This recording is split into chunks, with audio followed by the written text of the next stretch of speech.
7:41 here at KPEL. It's Nathan and Bernie in the morning, 232-1542. If you'd like to join the conversation with us on this October 1st edition of Wingin It Wednesday, we've got Carol Ross. Welcome back, Carol. Mike Stagg and Warren Cottle also in the studio with us, and we've got some guests in the studio who are observing things as well. One of those we're going to be talking with a little bit later on in the program.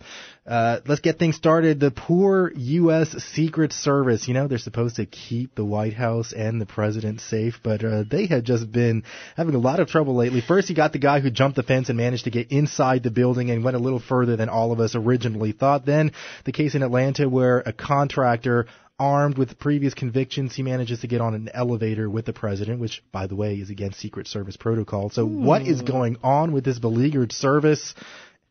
Let's start the conversation off with Carol, since we haven't talked to you in 2 weeks. Yeah, welcome back. Ni hao, as they Ni say hao. in China. Is it ni hao or me hao? Ni hao. Ni, N-I-H-A-O. Ni hao. Ni hao. Yeah. So that's saying That's hello? Mm-hmm. Ni hao.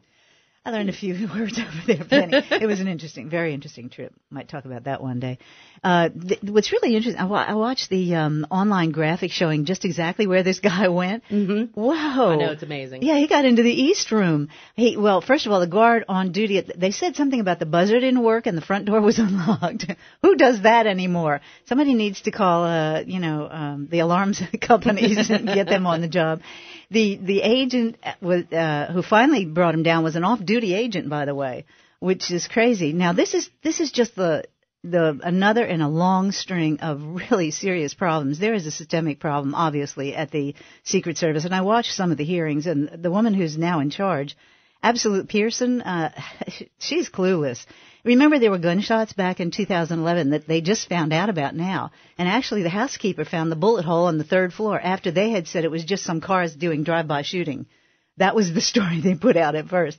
Of course, then there's the prostitutes in Cartagena. But did you also know that just this past March, another agent was found passed out in a Netherlands hotel hallway? I don't know what's going on with the Secret Service, but it's a far cry from when my cousin was guarding Vice President George H.W. Bush back 41. It's a whole different animal right now, and there's something systemically wrong. But there's something systemically wrong in Washington when there is no accountability, and this is just another reflection of that lack of accountability. No one lost their heads over the IRS scandal, Benghazi, Fast and Furious. Nobody loses their jobs anymore. There is no accountability, and the Secret Service is just another symptom of it. Go ahead, Warren. I don't even know where to start. I mean, first of all, it's serious breakdown. You have these kind of things. Although the White House is not the only place this has happened. A few years ago, Queen Elizabeth walked into a bedroom and looked up and saw some guy standing there who had climbed over the wall and made his way all the way into her bedroom, past all of the security that she had, which is comparable to what the President of the United States has. This kind of such stuff, you have to say, it's really inexcusable.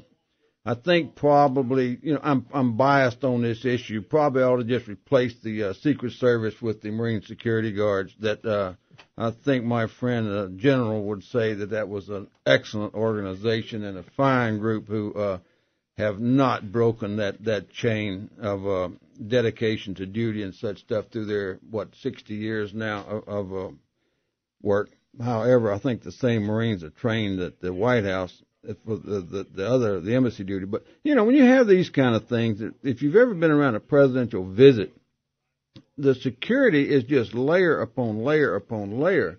And that, how that you break it down to this level at the White House, I don't know. I think probably I just long for the old days, the good old days when people just didn't get carried away over the Secret Service agents having a few extra drinks on their time off and chasing hookers and wherever they happened to be, they were tending to their jobs, when they were supposed to be on duty. And maybe that's what's going wrong. We totally got our focus going in the wrong direction. Go ahead, Mike. A nation of Puritans, you're saying the puritanical streak has gone too far. Let them have hookers, for God's sake. That's what's happened to the good people in the Secret Service. They got fired for that. Well, I think they're spread a little thin. Apparently, the for the security, as Warren says, security on trips is one thing. Security at the White House, maybe they're leaving too many people, they're taking too many people with them, not enough people back. The guy who got into the White House, I mean, that's ridiculous. But I think that, the threat levels against the president have been very high for a long time, and certainly they should be more cognizant of that. I think they are, certainly when he's on the road, but I think that these raise some hard questions about what's happening at the White House itself. The security is security. It's as good as it's airtight until it's broken, and sometimes it's the simple things that get through it, like Warren said about the guy at Buckingham Palace. I mean, these things happen from time to time, but I think that when you start putting together the litany of problems that the Secret Service has had, well-documented problems, well-publicized problems they've had over the last few years, something does seem to be amiss over there, and there needs to be some kind of righting of that ship because a little bit's at stake. The Washington Post did a story a couple of days ago about the low morale at the Secret Service. There's a high turnover rate, especially among the uniform division of the Secret Service. Is this a problem with which we just need to throw more money at it and hope that it eventually resolves itself? I don't think so. What you have is a political appointee who obviously had very little expertise in this area. I don't know, to fulfill some quota system that the president has. I don't know. It seems to be worse in this presidency than others. I mean, you would at least hope for some accountability, but she seemed to be clueless. She said, "I take full responsibility," but what made no real recommendations as to what she was going to do to change it. She said it would not happen again. We hear that very often, and it happens again and again and again. So there is something systemically wrong. What that may be, I don't know why the morale is so low. Go ahead, Warren. This is just purely my speculation, but I think that it was so difficult to get hired into the Secret Service, especially the Presidential Protection Unit and whatever. And still today they operate part-time doing that and part-time doing chasing down counterfeiters and all that. But with the advent of these three wars we've got going on, there is this huge opportunity for those guys to leave government and go to work for these private security contractors, making God knows how much more money than they're making in their jobs. And Secret Service agents, just because they have got that behind their name, is that they're in such high demand in the private sector to go out there, and now you find them guarding private citizens and exactly. all kinds of, That's exactly what my cousin did. did. I think you're going to have I think you probably got a lot of what I would call talent flight going out of there. Mm-hmm. It's still under Treasury, right? Still under the Treasury Department. Did they move it? They switch it to Homeland Security. I don't know, but a lot of those agents do, as my cousin did, went into private security, and now into cybersecurity and that sort of thing. So I don't know what the answer is. It's just a systemic problem in Washington. Lack of accountability. We've got to take our first break. If you'd like to join the conversation with us, give us a call, 232-1542, coming up on 750 here at KPEL. 751 here at KPEL. It's Nathan and Bernie in the morning, Wingin It Wednesday here on KPEL. We've got a completely lit up phone bank, so let's go ahead and take a couple of these calls. Again, 232-1542. Good morning, caller. You're on Wingin It Wednesday. How are you? I'm fine. I just am more than appalled. And I hope the man who made the hooker comment is not an elected official. It's embarrassing to the city and the state, and it's why we get the reputation we have. All right. Thank you so much. Thank you Appreciate for your that. We'll relay that to Warren. Now let's go ahead and move on to our next comment. Good morning, caller. You're on Nathan and Bernie in the morning. How are you? Yes. Go ahead, please. Yes, I have a... Okay. Yes, good morning. Yes, turn your radio down so you won't get the delay, and please go ahead with your comment. The reason why I'm calling is I'm listening to your commentators, and it seems as though everybody's lost as for why the president's security team is lacking. Everybody's lost as to why we're under attack.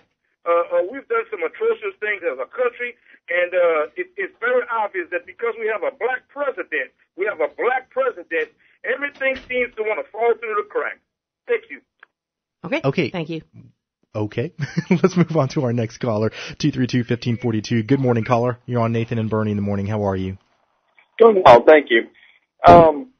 The recent thing about the coffee cup salute, well, the Marine, because he had been, it bears in with the current topic.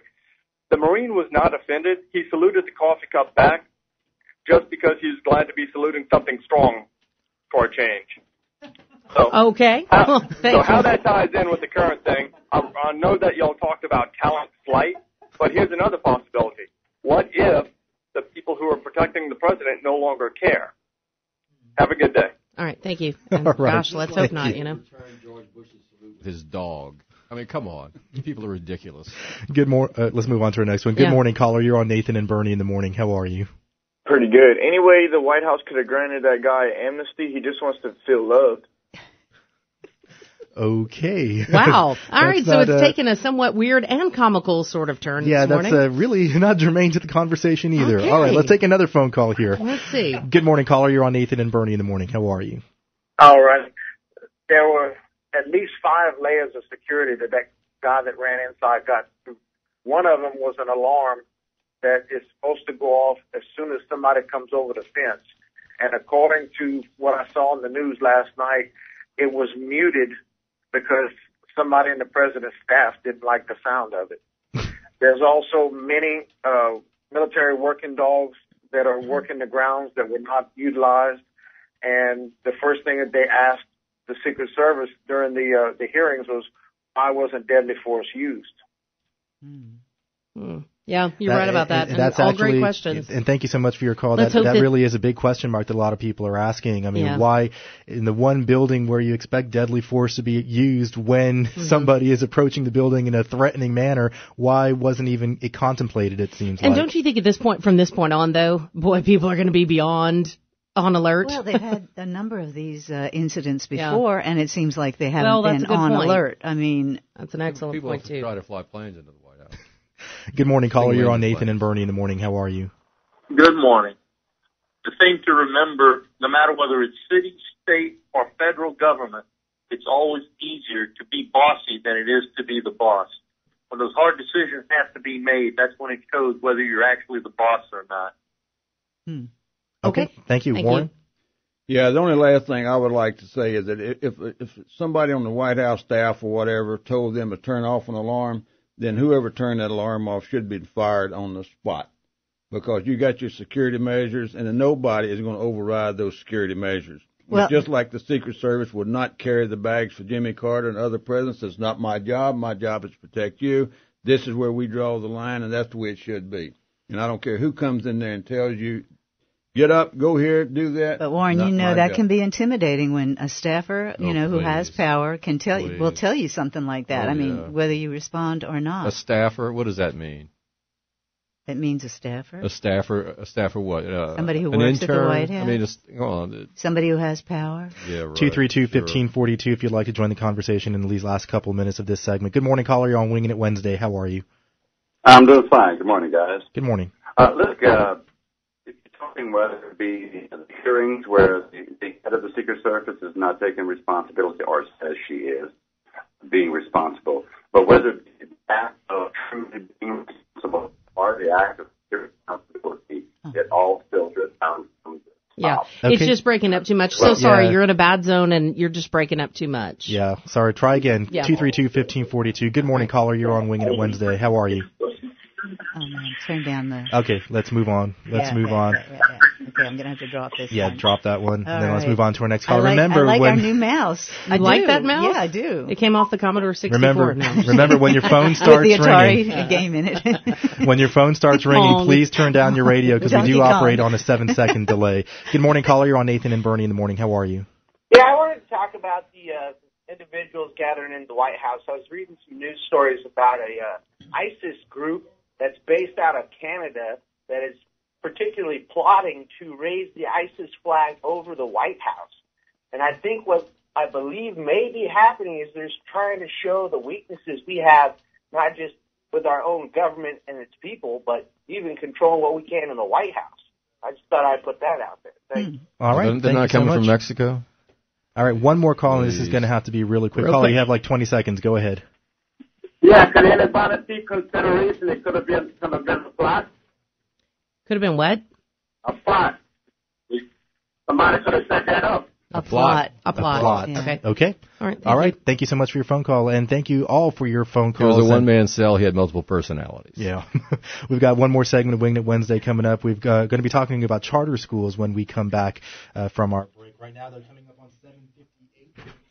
Coming up on 8:10 here at KPEL, it's Nathan and Bernie in the morning, 232-1542. If you'd like to join the conversation with us, it's segment number 3 of Wingin' It Wednesday. No, it's 3. It's 3. Don't worry, Carol. Topic 2.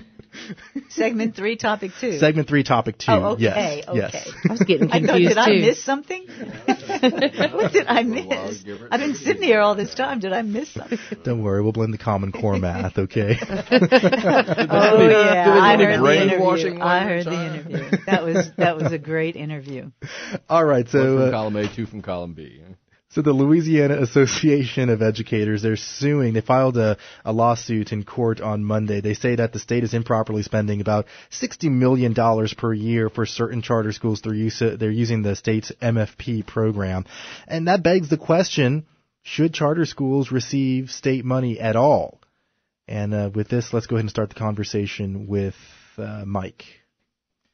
Well, I don't believe they should, and I think the precedent is Catholic schools, which have been around a lot longer than these charters. And what you get there, you can have the services can be delivered to students, bus rides, books, things like that, but no state support for the school. And I think that was the proper model, the proper role, and I think that what we have here in this general razoo to try to defund public education that Governor Jindal's launched, that this is what this is about. This is about trying to defund local public school systems because, as you see what's happening here, when these charters start, the money leaves the public system. Local tax dollars approved by local voters for the local public school system leave the system and go to, in this case, for-profit charters. So I think that the LAE has a leg to stand on here, and I think that as we saw after with Governor Jindal's original voucher program, the MFP is and its purposes are clearly laid out in the state constitution, and I think that the idea that you can change the rules for these type schools when you had recognized in law and in practice for decades the fact that there was a model for getting for aid to follow the student, which was books and services. That then you've created a serious problem here. And the governor's like, for the Constitution and at the Louisiana Supreme Court. And so I wouldn't put a lot of money on his side of this thing. I think, though, that, clearly what this is about is the charter movement has been about is opening up public education dollars to venture capitalists, because that's who own these for-profit charter schools. And they are just like, I think it's Apple, the company, that is behind at least one of the charter schools here, and their for-profit real estate company. What these things are about is it's about the money, and it's only about the money. And so diverting those streams, certainly from the state, but including local government, is part and parcel of their strategy and part and parcel of their reason for being in Louisiana. Go ahead, Warren. The first thing about it, I don't know what the answer to it is, but we have got to do more trying to educate the children. Huey Long said, 80 years ago, that children have a birthright to an education in this state, and that he started the school buses to take the parochial school children to their schools and free textbooks and on and on and on. And you get into the age-old thing about, where's the money going and who's benefiting from it. And that's the big question. And that this thing about the minimum foundation program, I don't know if this thing meets the law. It's probably going to get declared unconstitutional. But I think that the law needs to be straightened up some kind of a way that does allow some competition. Exactly what that's going to be, I don't know. But one of the things you have, and Mike touched on it, when you got private companies coming in and they're getting taxpayer money, they're getting the benefits and all that. Are the children getting served? Are they first? Probably not. It's just like the private prisons. There are people that own those things are making millions upon millions upon millions, and their commodity is people. And as long as they can get more prisoners, the better off they're going to be. And that I used to be all in favor of that, I'm not now. And that I think with the education deal that we can strike a balance in this thing about who gets the tax dollars, where does it go, and what are the services and the benefits going to be from it. And it's going to be, it's going to have to play itself out for a little while until it kind of works its way out. But the system we've got now is working some places really well, and a lot of places it is not working at all. Go ahead, Carol. Well, I think all of this move is symptomatic of a deeper problem in the school system when you have the unions and the bureaucrats running the system for themselves, losing sight of what's best for the students, and that's a real problem. You have people coming in, and I do agree that some of these charter schools, there's far too little oversight, and it's going into for-profit companies, and I have a problem with that. I would rather see a voucher to go to the parents to choose the school for their children and let that money go straight to the kids, as the model, as Mike mentioned, with the Catholic schools, where they provide transportation and meals and that sort of thing, because these people are taxpayers too. But again, this is symptomatic of deeper problems. So for the unions to be crying about this now, they should have examined their own behavior years ago when all they did, and I know this from personal experience, they were more concerned with, all of their issues and forgot about the education of the children. So this is symptomatic of that. There's too much opportunity for corruption all along the line. They've had too much control, and I think they ran the system pretty much for themselves. The caller you had earlier was really good, arranging deck chairs on the Titanic. We keep shifting things around, giving new names to new programs, having, being bribed, systems being bribed for putting in things like Common Core, No Child Left Behind, Race to the Top, all these great catchy slogans that do absolutely nothing to improve education. And so there is a deeply, deeply flawed system. I don't know what it's going to be, but I have a feeling it's going to break back to the little room schoolhouse, with really experienced teachers setting up schools in their garages and teaching 6 or 7 kids at a time and really doing a heck of a job as they can actually do it without all the meddling from the bureaucrats and all the other layers of, unaccountability that you have. Unfortunately, the professionals who are in the classroom are the last ones that they ask, how do we solve this problem? And that's really a tragedy, because we have a lot of great teachers in this system, and they have a lot of great ideas, but they never get asked. And those would be teachers, and the majority of whom are members of either the LAE or the LFT. And because they have to be. A lot of those teachers will tell you they do it for the insurance. Come on, Carol. They do it for the insurance, a lot of them. They do not have to be. But well, you will not improve public education in Louisiana or any place else unless you address the core issue of poverty. Louisiana is a high poverty state, and as a parent, I can tell you that to some degree, no matter where your kid goes to school, they will get as good an education as you demand as a parent, you have just and made you my will point. invest the time. The bureaucrats and the unions have run the schools, and they shift students around to make the numbers look good. Carol. I am not off base. Poverty I know what is I'm talking about. My issue husband was in there. He was interviewed many times by those union members. He was interviewed, so he's an expert. But poverty is the core issue in public education. And you are? Yes, sure. Oh, yeah. Poverty is a central issue on student performance in public education, and unless and until you address that, you will not see any improvement. Let's let Warren jump in here. I guess I will be a self-described expert since I am in poverty and I used to be with a school system. The main point that I would like to make, and that there's legitimacy on all sides of this, but I would tell everybody, go to YouTube. Google this thing. It's called Detroit Public Schools, a National Disgrace. It's a 2-hour documentary done a few years ago by none other than Dan Rather. But you go in there and watch that thing, and then you tell me what the answer is. Mm-hmm. And I don't know what the answer is, because it's just a hodgepodge of problems from start to finish, and that God only knows what. Well, they try to keep imposing political solutions on something that really should not be done politically. This is Louisiana. This is not Detroit. The teachers' unions do not have the power here that you talk about. And this is a boogeyman. Well, it wasn't the teachers' unions in Detroit. It was basically the school board. Mm-hmm. Let's take a phone call real quick. 232-1542 if you'd like to join the discussion. Go ahead, caller. You're on Wingin' It Wednesday. Simple answer for schooling is this. It's all about not money, because we can spend more and more money and we get no results. So that doesn't work. It's about desire. do the parents desire for their kids to be educated? If so, they will step in and help because they are the primary educators. Do the students have desire? If they have desire, they will then go beyond whatever the existing situation is to educate themselves also. They will spend time in a library. They will read the newspaper. They will get online. They will do all those things. But it's all about desire. And you can't buy desire. You can't pay for desire. None of those things will help. Yeah. And it goes back to things like the family. You're so right. It's a culture that values education, and it permeates the family and the education bureaucracy. I saw that all over China.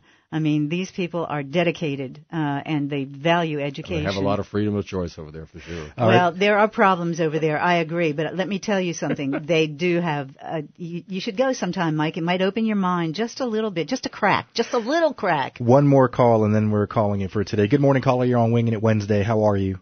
Just fine. Well, the man before me he said exactly what I was going to say, but I will add one thing. Look at Dr. Ben Carson. Mm-hmm. That's where he came from. Exactly. From the poorest of the poor. And I'll tell you something else. I was on the welfare rolls at one time, 3 kids by myself, and we made it. We did just fine. I have one son who is a physical therapist in Houston, his own business. I have with 2 master's degrees, paid for his own education. Another son right here in Louisiana with a master's degree in business, doing fine, working for as a financial advisor. If the parents don't care, the kids don't care. Great comment. All right. Thank you so Beautiful. much, and amen. All right, that's going to do it for us this morning. Thank you, folks, for joining us. We really appreciate it. Carol, great having you back. Wingin' It Wednesday just isn't the same without you. Although Joyce Lindy and former Congressman Jeff Landry, they were more than capable really of filling in for you. I really appreciate them helping out. And I'm glad I didn't hear the news about the Cajuns until. But anyway, go Cajuns anyway. 8:21. We've got